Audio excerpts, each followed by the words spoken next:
Hello, everybody. I think we're now live and recording. My name is Stephen Donofrio. I'm the director of Ecosystem Marketplace. Really happy to be here today. Glowing in red from the Radisson Red in Glasgow, just outside of the COP26 venue. Just thanks very much to Jordan Wildish and the Trillion Trees team, World Economic Forum, for working with us together on this virtual side event. Really excited for this panel. I'm going to really just kind of kick things off, and hopefully we'll have some opening remarks from Jad as soon as he joins in. So I think, Jordan, maybe I'll pause with your permission, just for maybe one minute, and let's see if Jad joins. If not, I'll get started.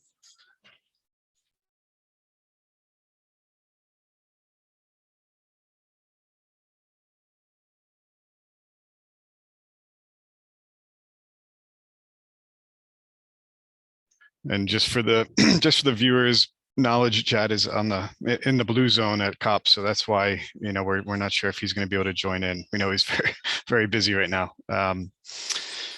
So I'll kind of maybe why don't I start here a little bit with just introducing who's also with me here, and you can see the names up on the screen.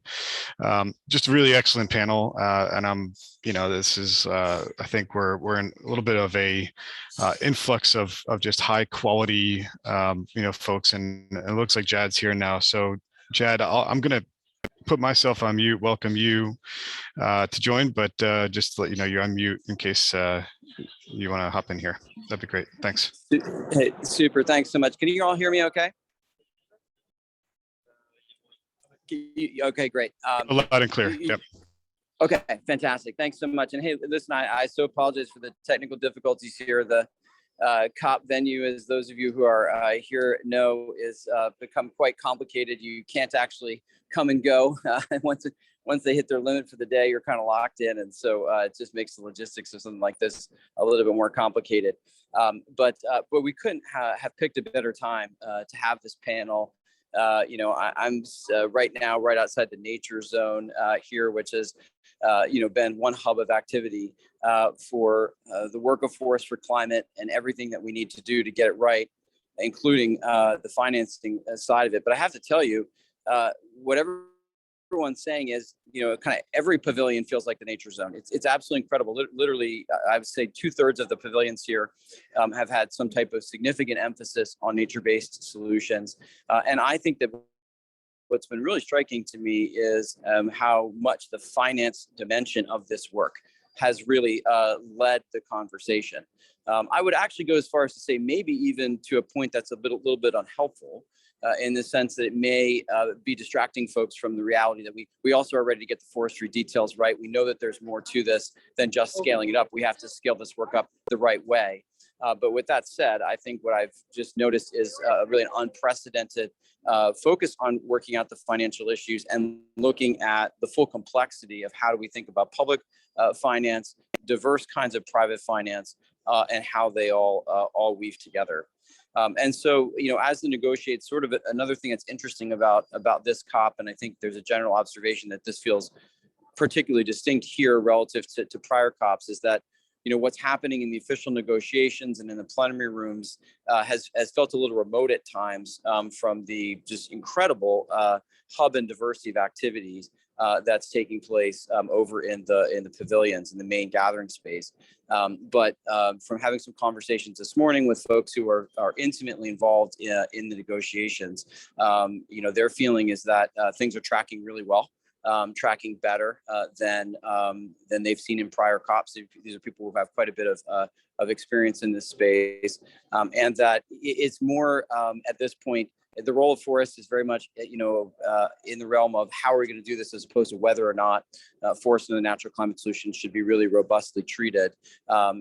and just really a lot of good, robust dialogue around exactly the kinds of issues that you would imagine in terms of kind of the protections, the sort of buffer pool types of issues, and issues about participation and equity, and how markets are going to be structured and integrated. But I think I would venture to say, based on the conversations I had this morning, that people who as part of this conversation, who are excited about really fully tapping out the potential in carbon finance, would feel that things are trending very well. And then I guess the last thing I want to say, just as encouragement to all of us, is I gave you a very rosy picture because I think it is a rosy picture. I think we have crossed some threshold where forests are the forgotten solution no more.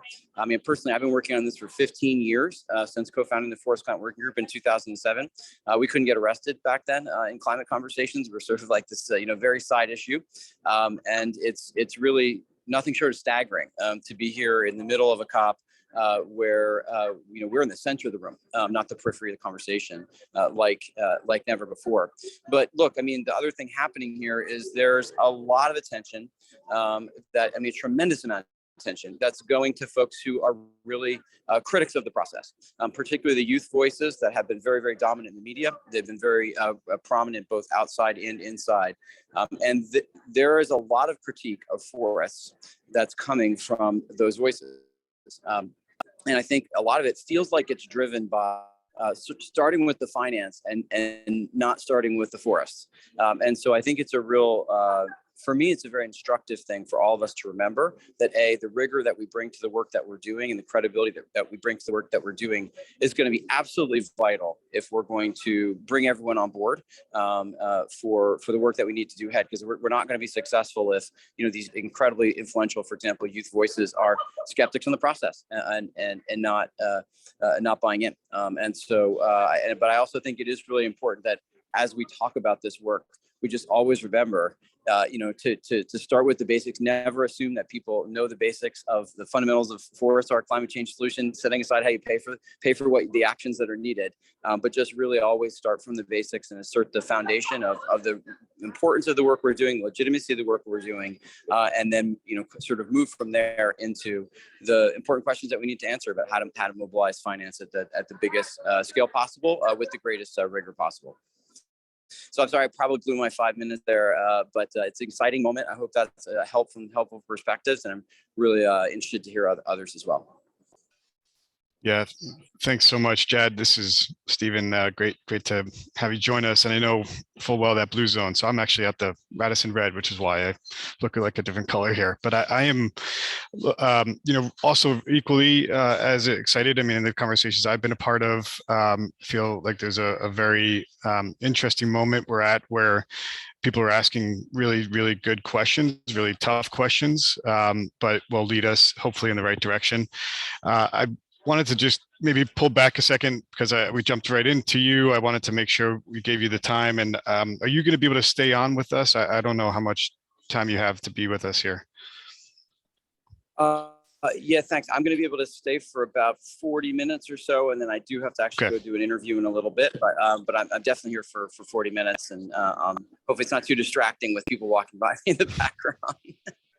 That's great. Yeah, I would just prompt you, Jordan, if you see any questions coming in for Jad, so we make sure to get those over to him if we have to maybe cut the presentations just a little bit here, or we have to cut off some commentary. So, but just before I introduce the panelists, co-panelists here, there's a couple of WEF related announcements I thought I'd just highlight for you all. We're, as you mentioned, sort of this need for demonstrating, finance opportunities and demand. The WEF launched the NCS Investment Accelerator, which is focused on, demonstrating corporate demand of a gigaton for NCS projects and reductions and removals. By 2025. So really important, work that's being done there. Another announcement just from the WEF side, and then I have one from the Forest Trend side, is that the Uplink challenge for innovative technology solutions, those 12 winners were announced. I believe it was Wednesday or Thursday of last week. And the information for both of these are up on the World Economic Forum website. And I think Kevin's going to put those into the chat, for folks as well. And then from our side, on this sort of the topic around how do we drive not only demand, but the supply of high integrity or high quality projects, and whatever that means is different, depending on some of the conversations we're having. But at Forest Trends, we've always felt the best stakeholders to defend against deforestation and forest loss in the tropics and other places are Indigenous people, our Communities Initiative, and a number of other groups such as Wildlife Works and Everland and some others have put together a consortium called the Forest Peoples Partnership to try to drive the supply not only of just forest carbon projects, but where the Indigenous people are a core stakeholder. So this and these things and many more are going on over the past couple of weeks and continuing on forward. So with that, I will just quickly introduce the panel and then move right into it. So we have Julianne Baroody. Thanks for joining us, Julianne. You're with Verra, and we have PJ Marshall, John Niles, and I just want to make sure, and then Irfan Kamal. So I will I'll give everybody the chance to introduce themselves, and rather than my trying to do a bio brief on you all, but I think we're really lucky to have everybody here today. I'm going to take just a few moments at this point just to give a little bit of context about why we've partnered with American Forests and Trillion Trees on this webinar, what we see as really the moment in time for carbon markets for us at Forest Trends and Ecosystem Marketplace, having tracked these markets for now 16 years. It is just an incredible surge of interest across all sides. Back in September, we reported that the market is on track now for $1 billion in a given calendar year. This is both due to the fact that folks want to be transparent, report their trades to Ecosystem Marketplace, so we can, aggregate over the counter and exchange or platform-based trades all together. But it also is a clear signal that not only is there corporate interest from net zero goals or carbon neutrality goals, but there's a middle of the market that is buying these credits, that are speculating, they are seeing there's future opportunity.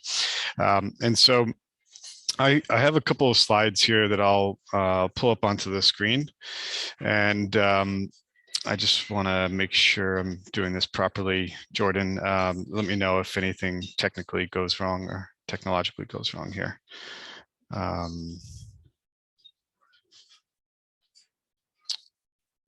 Okay. I'm having some technical difficulties sharing my screen, unfortunately, Jordan, but I will just talk through this because we on September 15th, we launched a report that highlighted not only calendar year 2020, but 2021, because for us, it is now critical that we go beyond reporting on the past annual year. And we've now modernized our systems so that we can report collect trades that are being reported to us on an on-demand cycle. So this is coming to us from product developers, retailers, intermediaries. There are 170 plus organizations from 40 countries representing projects of over 80 different countries. So this is a kind of a global database of information. We're opening it up through data tools, but the surge of all of this 1 billion market value number is largely being driven by forestry and land use. It goes without saying that this not only means that there's a larger amount of volume being traded at forestry for forestry projects, but the prices per ton are much higher at the forestry and land use projects versus renewable energy projects or other types of projects. The only I guess nuance to that is household devices, clean cook stove projects also garner high prices, much lower volumes. Over the board, we see just different types of activity and interest, also in the additional co-benefits from projects. So what's incredibly essential for us at this time is to not be trying to compare, when we talk about integrity or credibility, a renewable energy project to a forestry project based REDD+ project in Peru that is also engaging with indigenous communities and supporting livelihoods in different ways, because these are two very different, fundamentally different types of projects. But when we take a look at forestry projects as an example, whether it's afforestation, reforestation, REDD+, whether it's in North America or in Latin America or somewhere else, that it's about the best in practice, best in class practices that organizations can deploy to ensure that they're using the right standards, additional co-benefit certifications, and we do see prices are being achieved for higher prices are being achieved for projects that are embedded with additional co-benefits such as climate, community, and biodiversity standard, the social carbon, as well as the handful of projects that have already been able to issue credits with SD Vista, part of Verra's additional sustainable development goals certifications. And this is where we're seeing a lot of new interest emerging, and it's more costly to add on these certifications, but the prices are finally now being achieved at a recognizable level. Historically, we've seen the demand for those projects with those additional certifications, but the prices haven't always followed suit. So I think in maybe the interest of lack of visuals that would help tell this story, I might pause there, Jordan, and just to say that what we have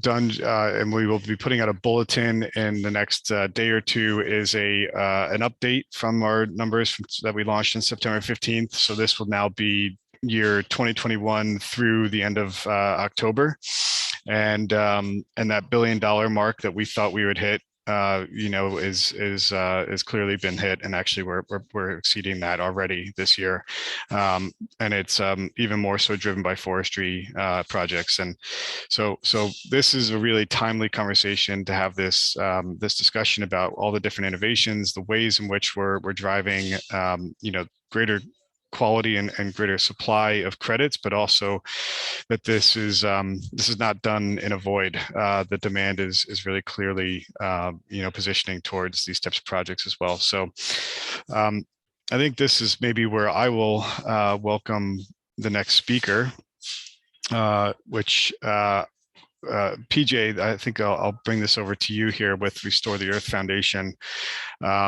You're the founder and executive director, leading one of the most ambitious reforestation projects in the U.S., funded through carbon credits. Really excited to hear your commentary, and thanks very much in advance. Great, thank you so much, Stephen.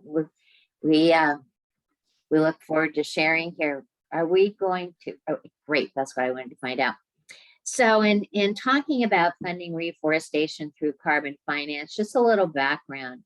So Restore the Earth is a not-for-profit, and we're restoring 1 million acres in the Mississippi River Basin.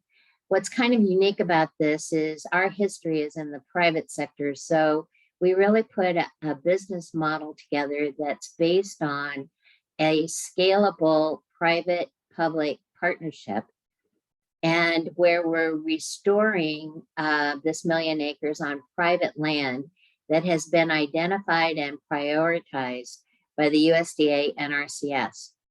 They also brought to the table with them an innovative funding mechanism where, with the private funding that we bring to the table, it's being matched by public funding by the NRCS.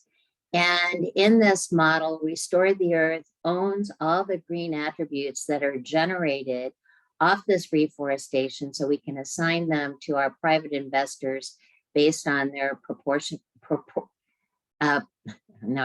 based on their investment in the project. And our ecometrics, which is a cloud-based technology, can account in monetized terms for the full value of the environmental, social, and economic co-benefits that are being generated. So next slide, please. So historically, Restore the Earth's funding has come from private corporations, foundations, philanthropic organizations, and the federal and state agencies. But for this project, which has in our evaluation, a $1 billion requirement for private investment, we're actually looking to the corporations and the impact investors for the private funding related to this. And the good news for us is that 20% of the world's corporations have these net zero commitments. And while they, in most of the corporations that we're working with, are making serious investments in energy efficiency and renewable energy and carbon capture and storage, what they're all finding, bottom line, is that with all those investments and changes, it still does not provide for the reduction of their total carbon emissions, and that they really need to turn to nature-based solutions for carbon emission reductions with mitigating offsets. And of course, we believe that reforestation provides the most simple, cost-effective additional solution to producing nature-based carbon emission reductions. Next slide, please. So, there's a real challenge here because the private investment that's taken place in reforestation has actually been, little from a standpoint of a scalable investment. Because if you invest in reforestation using the methodologies and protocols related to ex post accounting for carbon credits, it's really a challenge waiting for the carbon yield. From an ex post credit standpoint, it provides for the issuance of the carbon offsets after independent verification that these carbon emission reductions have taken place. And private investment, is they want to be able to account for these offsets, at least with their existing emissions. And for their future emissions, they'd like to be able to account for them sooner rather than later. And when you're waiting over a long period of time for a new forest to really grow, it's a challenge for them to make these major investments and the number of years that it takes to have this third-party verification and issuance of credits. So what we'd like to look at today is ex ante, which is the issuance of carbon offsets from a project's carbon emission reductions that are projected out over the lifetime of the project in reforestation. And in response to this private investment challenge, the Climate Action Reserve has actually designed an innovative greenhouse gas accounting framework that is user-friendly, financially feasible, where FMUs, or forecasted mitigation units, are issued for the projected carbon emission reductions of a project like reforestation or ex ante offsets. And the Climate Action Reserve is calling this program Climate Forward. Next slide, please.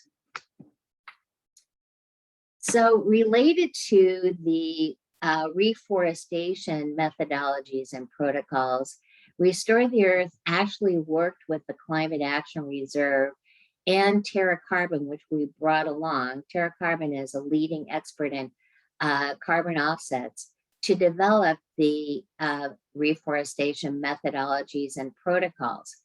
The Climate Forward program provides a mechanism to quantify and verify and register these forecasted mitigation units, or FMUs, which can be accounted for upfront by an organization, corporation, or investor.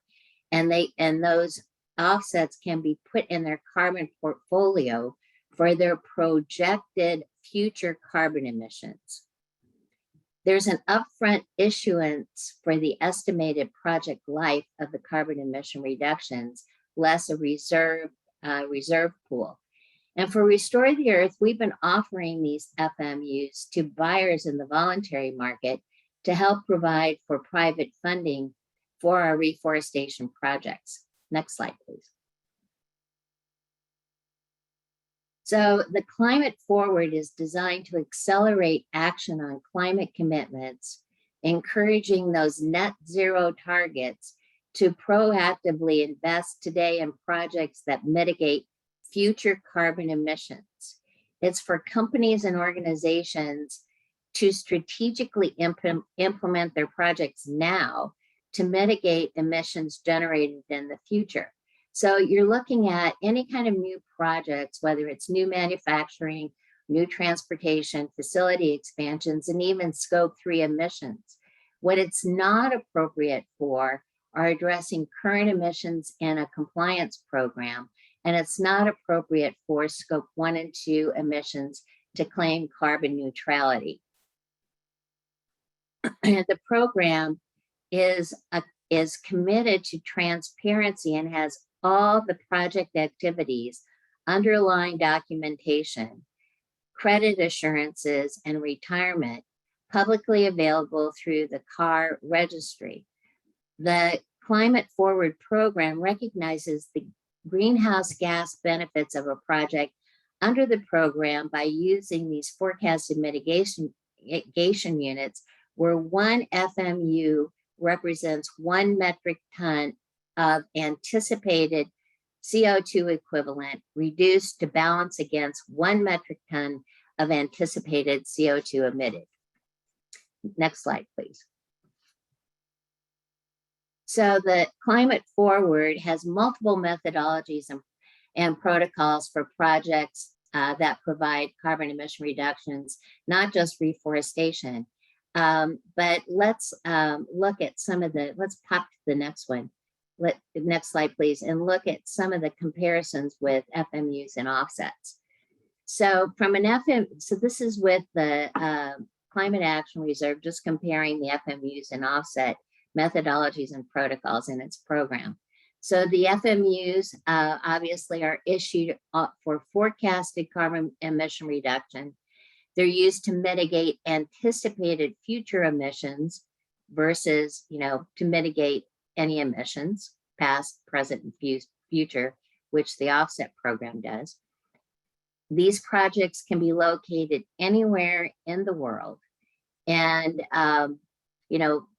right now with the Climate Forward program, folks are really encouraged to offer methodologies and protocols for other areas in addition to reforestation to really generate more activities across the board. So next slide. Also, the Climate Forward FMU credits can transition to ex post credits after the maturity time of the life of the project. And so once that maturity time takes place, ex post credit issuance on the reforestation project at its full maturity can take place. So next slide, please. So what have we been able to do with this? So we were brand new in this area, and we had, our first project registered on Climate Forward and these other projects to come. We have a commitment for $15 per FMU on a 3,000 acre reforestation project. We have another $15 FMU commitment on a 4,000 acre reforestation project. We have an investment commitment on a 30,000 acre reforestation project, and we have a $200 million term sheet for private investment in these reforestation projects. All of these offsets and FMUs are additional. They're permanent conservation easements on all of our projects, quantifiable, assured against leakage, third-party verified, have all the co-benefits. And in our projects, you can actually visit the sites.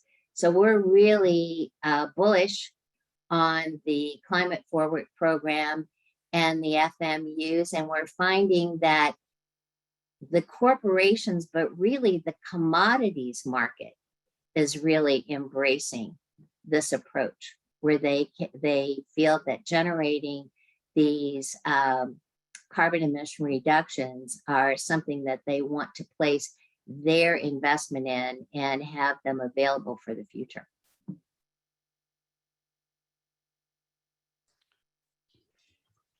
Thanks very much, PJ. I do see some questions coming in, we'll get to those at the end here. And we just heard about kind of the role of methodologies and registries to making these projects possible. Especially as was discussed, the need for more future supply and to accommodate those future goals and ambitions. Next is going to be Julie Baroody, the Senior Director of Forest Carbon Innovations at Verra, to share some of their work in increasing access and rigor to the forest carbon market. Over to you, Julie.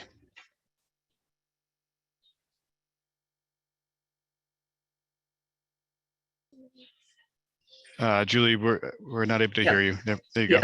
Thanks. Thanks, everyone. There had to be one of us who may had their mute on and didn't know about it.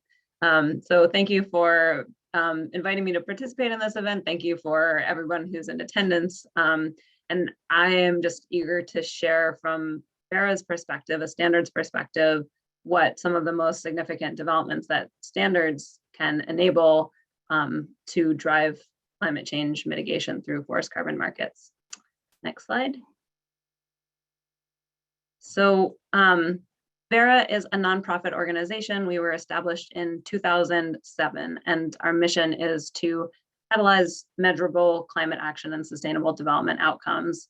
We are responsible for all of the standards that you see here or participating in. And I'm going to focus on the verified carbon standard today but I want you to notice also the climate, community, and biodiversity standards, and then the sustainable development verified impact standard, which are standards that we manage to guarantee, as Stephen was saying, or as Jad was saying, that these projects are started from the forest up, and that they don't just include the carbon finance. So those standards can both be used on their own to guarantee that climate, community, and biodiversity or sustainable development impacts are ensured, or they can be used in combination with the verified carbon standard. Next slide. Yeah, great, thanks. So in the world, the verified carbon standard is the world's most widely used greenhouse gas program. We have 1,700 projects registered, of which a significant number are in the agriculture, forestry, and land use space. The VCS program, as you can see on the screen, consists of a base standard and then accounting methodologies for different project types. And then they're independently audited, as PJ was mentioning, against, and this is the same for any registry or standard, they're audited by independent auditors against the independent auditors audit the standard and the accounting methodologies per project type. And then the projects are registered in our Verra registry to track both projects and make all the information about every project independently or publicly available, and then to also track the issuance and transactions of credits. Our credits are called verified carbon units. 1 VCU equals 1 ton of carbon dioxide equivalent, and each VCU is all the things that PJ mentioned: real, measurable, permanent, additional, independently audited, unique, transparent, and conservatively valued. Next slide. So I mentioned, well, as Stephen mentioned, we're definitely seeing huge demand for credits from natural climate solutions, and that demand is growing a lot and has grown a lot over the last 5 years. So we're seeing not only major deals for investors in red project development, so avoided deforestation projects, which can be huge and generate many tons of credits. But I wanted to pick up on 2 things here that we are seeing as trends that are not related to the avoided deforestation or forest degradation space. So one is that the market is starting to be influenced by groups such as the Science-Based Targets Initiative, which emphasizes the importance of greenhouse gas sequestration and or emissions removals.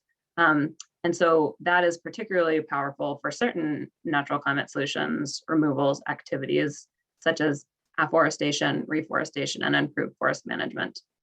And then another positive trend that we're seeing is that companies are, as PJ also alluded to, reassessing their offsetting strategies and turning first to reducing their own emissions and then looking through their supply chain. So we think this is a great change, and we also see it as a driver of demand for NCS accounting methodologies, natural climate solutions accounting methodologies, especially from commodities companies that are considering whether and how to existing offset methodologies could be used to quantify their supply chain interventions.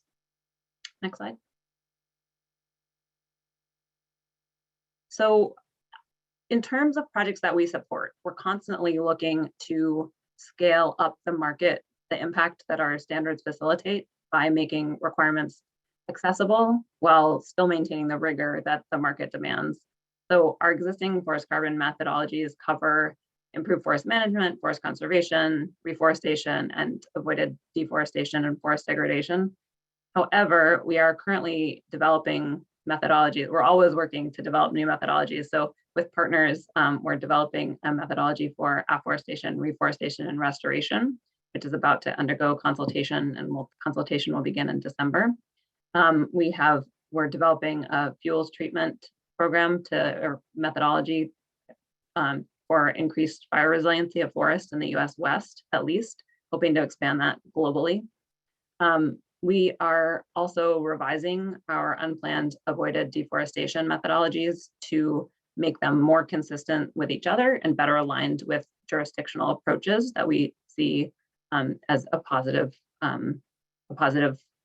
trend in the red space. And then we are currently reviewing an improved forest management methodology that uses a dynamic performance benchmark.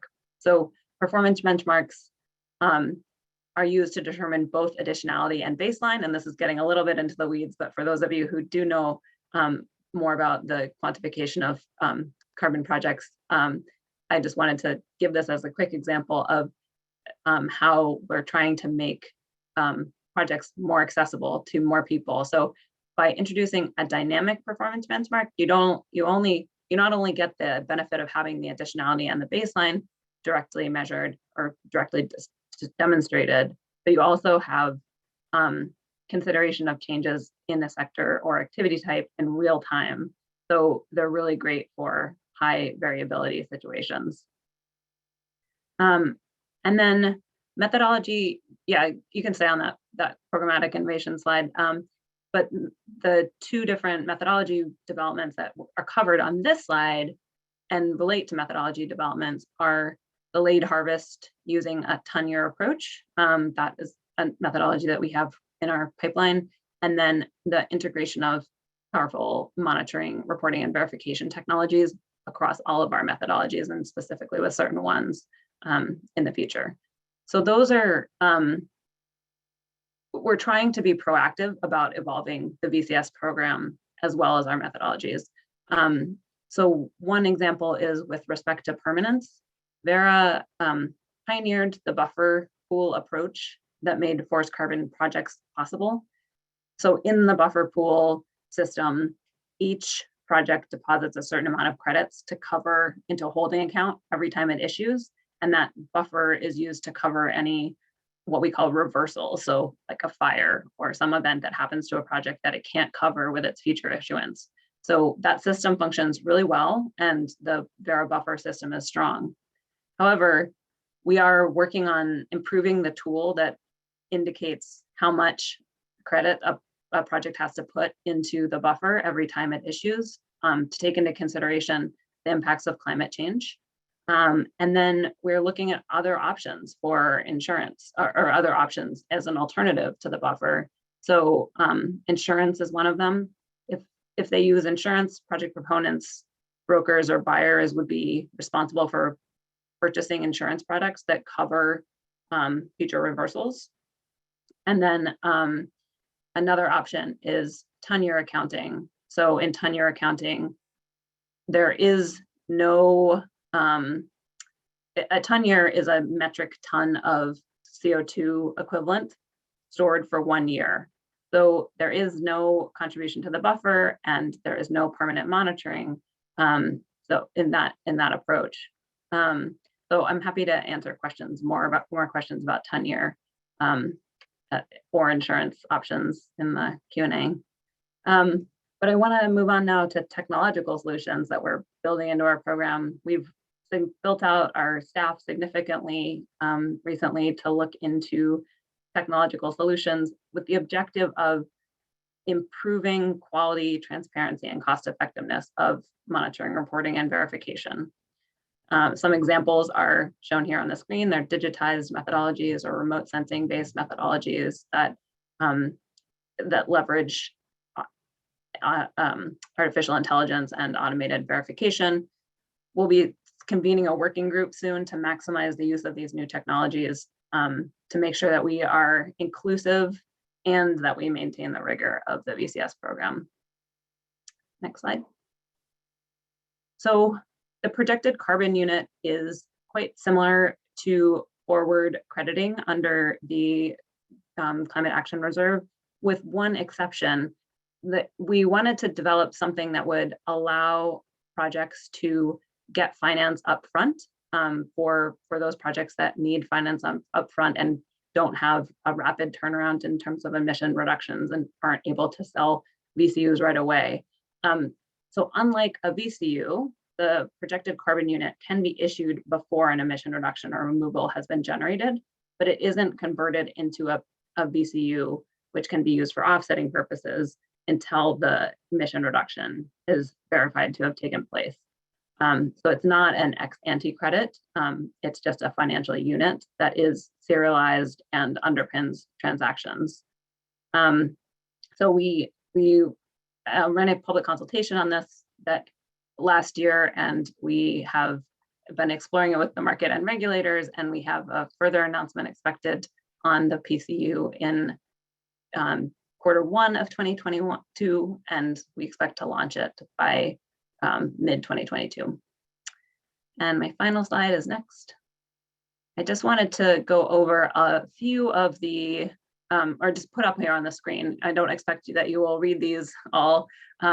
A few of the recent voluntary carbon market initiatives that Verra is strongly supportive of, and we think are really going to take the market in a good direction. So there's the task force on scaling the voluntary carbon market, the voluntary carbon markets integrity initiative, the VCM global dialogue, and then the science-based targets initiative. So these initiatives are key in bringing more maturity and stability into the voluntary carbon market and to ensuring a foundational level of integrity on which to grow climate mitigation action. And so I think I'll leave it at that. Thank you very much, and I'm happy to take any questions.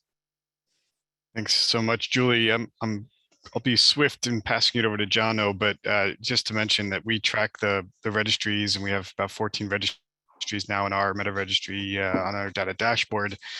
And it's been incredible to see the pace that Verra is moving at this year and some of these other standards. I think Verra's had year to date about 150% increase in issuances and almost 100% increase in retirements year over year from last year to this year so far in terms of year to date. So yeah, now we've heard from the registry. So over to you, Jono, from Salesforce, talking about the demand side.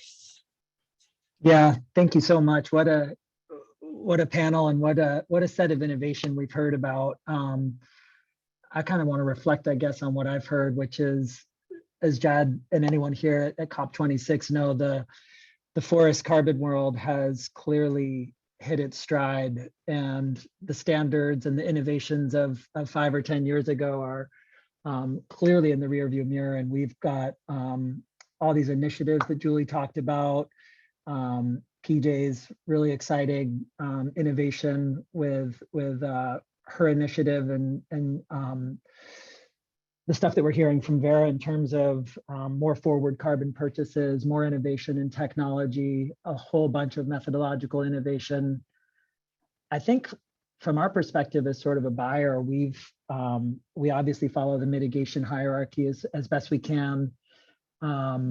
We're currently net zero across scope 1, 2, and 3. We're working with our suppliers to also help them along their journey. And maybe I'll just say, I guess what I think are some of the more interesting trends or pressure points for us. Clearly, the supply needs to evolve. We also need to do, I think, a lot better job on some of the capacity building work. We still have a very developed country driven market in terms of where the innovations are coming from. And I think we really need to continue to ask ourselves how we can build the capacity in developing countries and places that we haven't heard from over the past 5 or 10 years and help democratize that climate finance. So some of the stuff that Salesforce has been doing in that regard is with the World Economic Forum and the Uplink challenges that you've heard about. I think it's also really important for everyone in the space to have continue to have a learner's mind with all this innovation and the complexity that comes along with it. It's just fantastic to have T.org, the World Economic Forum, of course, American Forests and all the registries continuing to share information so we can get best practices. And not all red or forest carbon projects are created equal. There's a lot of challenges still if you're a buyer and you're looking for the highest quality natural climate solutions. It's still a lot of work to go through some of the registry documents. I think there's some private sector innovation and hopefully some of the standards themselves who are helping make more of the information easier to process for corporate buyers. If you're in my shoes where you really want to go out and find those great projects, it's pretty difficult to be able to wade through some of the project documentation. You have to be familiar with the methodology, the methodological tools. And as we innovate, that challenge just gets harder and harder. So real excited to be here, real excited that all the people who've already gone before me have talked about these incredible innovations in this space. We're definitely here and we want to play a role as best we can as hopefully an enlightened buyer. And support initiatives like 1T and WEF and American Forests and the standards and doing all this incredible innovation. Maybe I'll just stop there because we've got I can see so many great participants as well that I want to make sure we leave some time for Q&A. Stephen. Thanks, Jono. Yeah, I appreciate that. I mean, I think there's a lot more we could learn about how corporates are thinking and how you're assessing and what are the factors you're looking into. So if there's anything else to relay into the chat, while I pass it over to Irfan to provide his commentary from Aspiration. Thanks. Thanks, Stephen. So delighted to be part of this. Thanks to T.org for organizing this. A bit about Aspiration. We're a sustainable financial services company. We have both consumer and corporate businesses that emphasize driving improvements in sustainable finance and funding for projects that drive that objective. We, through our consumer and corporate programs, have driven the funding of tens of millions of trees in a little over a year or so. Been scaling extremely rapidly and driving tremendous impact. And as we looked at this area, one of the things we notice is really the need to elevate the perception and visibility of nature-based solutions as a critical part of solving our climate change challenge. So we feel there's a generational opportunity to do this, and it's important to do it rapidly. So we're delighted to have a total of 13, next slide, organizations that have teamed up with T.org to issue a statement in support of nature-based solutions, and in particular, the need to do both reductions and carbon removals to tackle climate change. So next slide, there are 4 key points that we've made in this statement.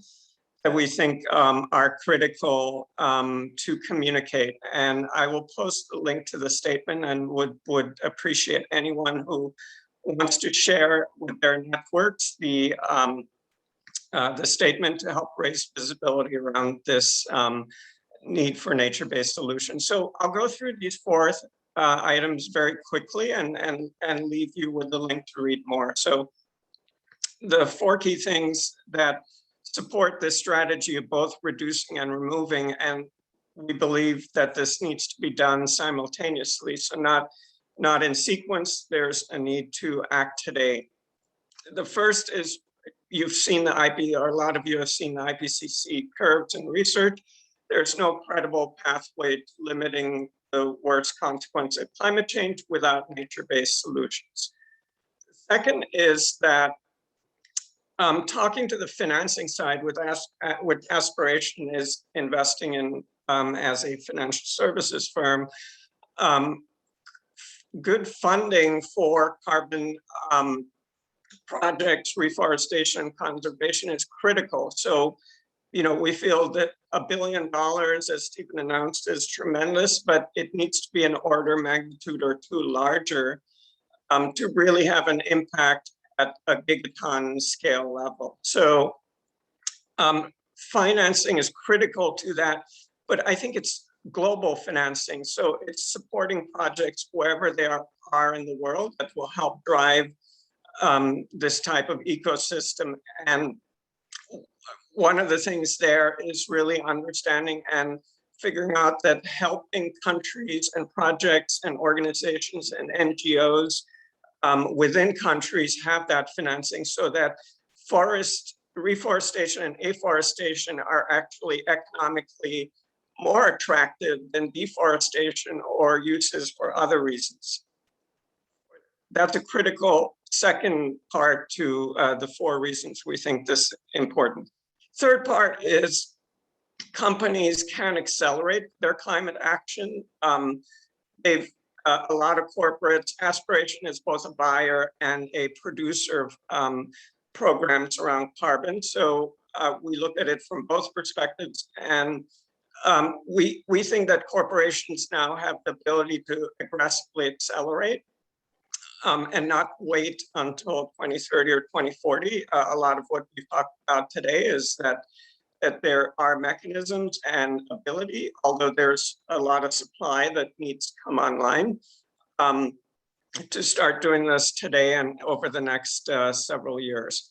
And then finally, and something that we've talked about, the presentation from Julianne and Verra is a great example. The standards are evolving in a way that corporate buyers should feel more and more comfortable doing due diligence, of course, but that we can buy and source credible, real and quantifiable emissions reductions and removals.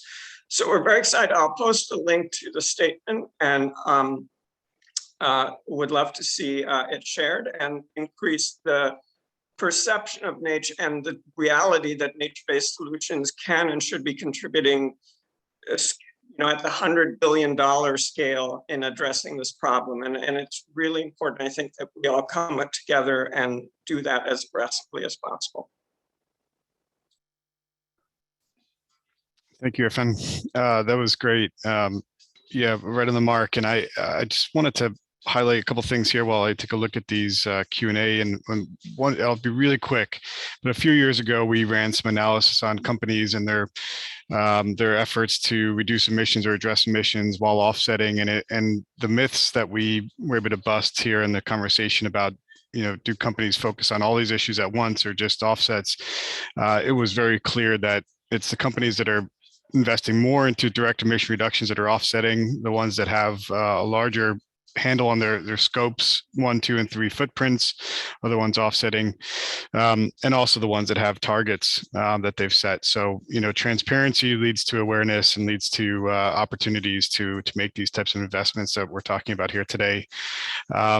So there's some questions. I know the panelists have been trying to answer these as we go.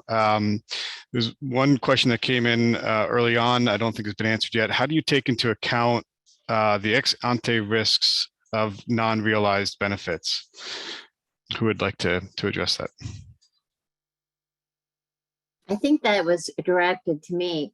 So what we're doing is exactly the same thing you would do if you were creating any kind of project. First of all, the permanent conservation easements on the ex-ante projects, on our projects, are with permanent conservation easements in perpetuity. And the monitoring that takes place is actually set up to be monitored every 5 years over the life of the project. The key here is that, again, on our projects, which are one in the Mississippi River Basin, don't have the fire challenges, but do have the flood challenges, is that the NRCS the USDA NRCS holds these conservation easements and is responsible with us for managing and monitoring these projects. So with the buffer pools, etc., the monitoring the buffer pools, it's to always make sure that these projects are in integrity from a standpoint of their ability to sequester carbon. Thank you, PJ. Let's see if we can get through these other two questions here, which 5 minutes should be enough. In terms of reforestation, are there any guidelines on preference for CO2 sequestered by coniferous or deciduous trees? Who would like to take that? I could take that too. So again, from high value trees, site specific high value trees are significant, and a pitch to our projects in our area, the trees are high value bottomland hardwoods and or a cypress mix along the coast. So from that standpoint, their ability to sequester carbon as compared to some other areas, in particular in the United States, is great, with the bottomland hardwoods above and below ground, and the wetland forests primarily just above. So it is very critical, and they should be native, site-specific, high-quality trees. Maybe with the remaining time, I'd love to get everybody to do a final, few words here, especially, thinking about this, the topic around innovation. What is either the most compelling innovation we've already achieved so far in the last little bit, maybe a year or 2 years, or what is going to potentially be that next game changing in terms of cost effectiveness of projects or assuredness and credibility of the demand side? Over to the panel, whoever would like to go first.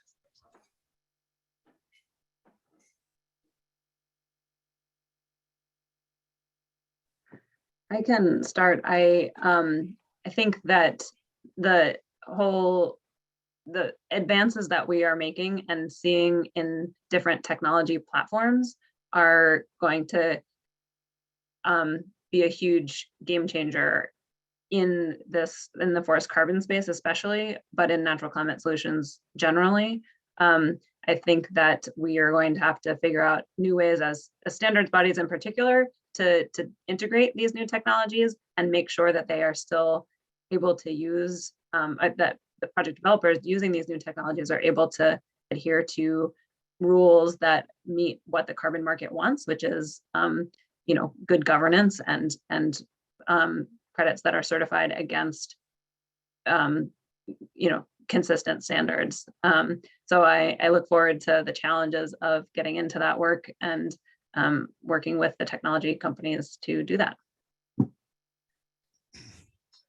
I can add a little, maybe I think picking up on what Julianne said, also, we are seeing a drive towards moving away from just project level accounting. So whether it's nested projects or initiatives like the LEAF, which is a new public-private partnership trying to scale up that finance. You take that technological innovation, and then you also are really hearing from the global community, the scientific community, that we simply have to be able to bring government into the conversation with credit. So I think there's going to be a lot of innovation and probably a couple mistakes here and there, but definitely a direction we need to be moving towards.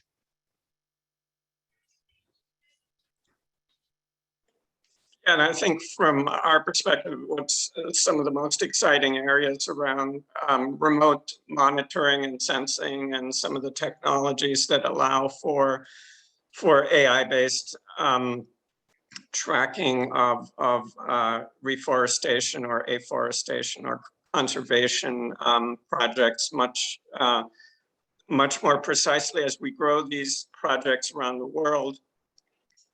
It's good that we're actually getting some technology innovation that's going to support that. And so that's incredibly exciting. I would say one thing that I'm very interested in seeing is more discussion around carbon pricing and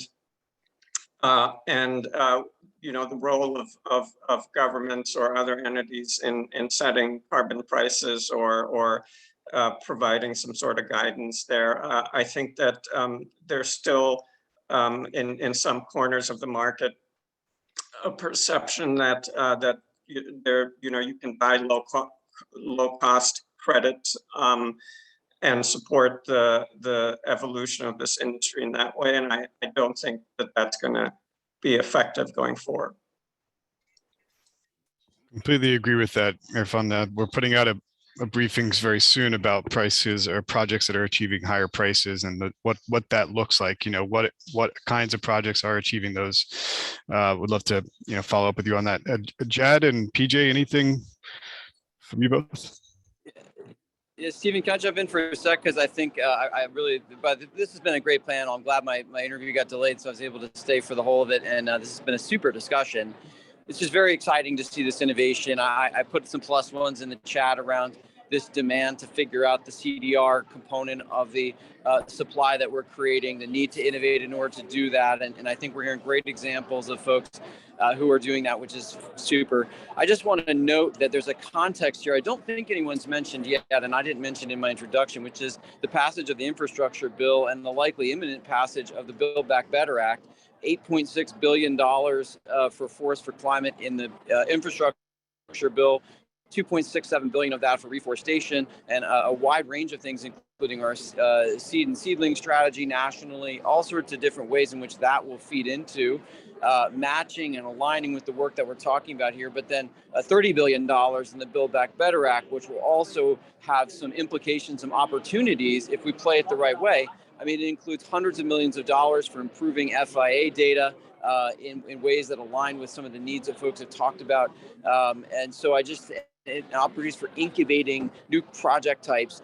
So I think for all of us to really think about the leverage opportunity in those public dollars, and as a community, maximize that in terms of that synergy between the public investment and private markets, that's going to be a huge opportunity for innovation for sure.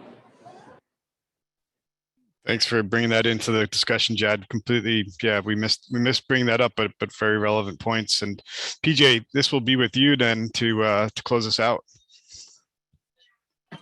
Well, obviously, I'm real bullish on this, and I'm glad Jad brought that up, because I think it's really important as we move forward for looking for opportunities to scale this in major ways.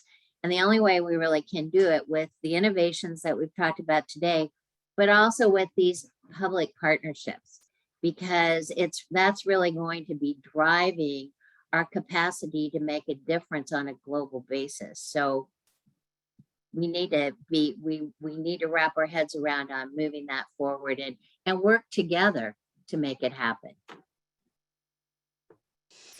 Well, with that, I'll close this out. I know we're over time. I think we got through all the questions, but if anything was remaining, send that into the email that's connected to the webinar. And really appreciate the work the American Forest is doing and Trillion Trees. It's great to have worked with you on this webinar. Thanks so much, everybody, for your time as attendees, and for the panelists. Have a great rest of the day, and here's to a great rest of COP. Thanks Thanks everyone so much.